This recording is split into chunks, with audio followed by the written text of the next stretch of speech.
The 1 year anniversary of Pokemon Scarlet and Violet is upon us next month, and I think now is as good of a time as any for me to review various different aspects of these great games. I have already uploaded a whole host of videos. Click on the card, check out the playlist, but in this particular video I talk about the 3 ways in which Pokemon perfected storytelling in Pokemon Scarlet and Violet. Let's go. Now, to understand how Pokemon did perfect storytelling, we need to go all the way back to Generation 1 with the first games, Pokemon Red and Blue. Now, the story was simple. You set out to be a champion and you defeat an evil team along the way.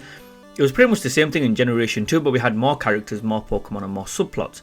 Lake of Rage was definitely the coolest thing in my opinion. Even if we moved to Generation 3, it was pretty much the same, but this time the evil teams were a bit more complex as they had to use legendaries in order to enact their plans. This was pretty much how it went for a very long time until we got to Generation 9. So how is it perfect? Here are my 3 ways. Number 1, clear, distinct storylines. I was a huge fan of this. In previous generations, it felt as if the game was one massive story, and yes, it did work. It was fun, it was enjoyable, but here in Pokemon Scarlet and Violet, the open world element combined extremely well with the different storyline. So now you had a choice of what you wanted to do. It was definitely a Pokemon first, but having the ability to choose and make your own path, in my opinion, was perfect. Number 2, relatable, real characters. Arven and Penny, in my opinion, are 2 of the most relatable and realist characters we have ever had in any Pokemon game. In addition to this, Larry was the most relatable gym leader we have ever had.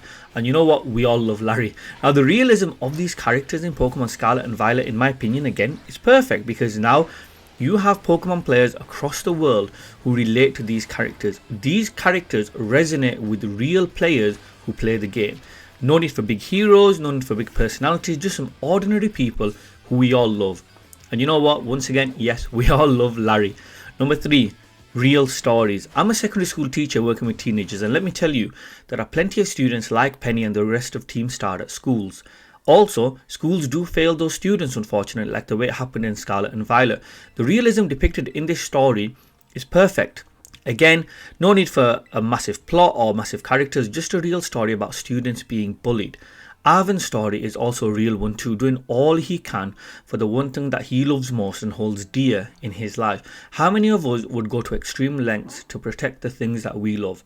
The tears he sheds at the end with Mabostiff is just wow. Now, Pokemon over the years has had grand stories. We all remember Kalos with its war 3000 years ago, but the realism of characters and the plots in Pokemon Scarlet and Violet, in my opinion, was perfect. After 8 generations, we had characters with whom many of us could relate to. And I'm just going to leave this here to finish off. Now, do you think storylines like Starfall Street and Path of Legends were perfect stories? Do you agree with my opinion? Do you disagree? Let me know in the comment section down below. If you have enjoyed the video, please do consider subscribing. Thank you for watching, and hopefully I'll see you all next time.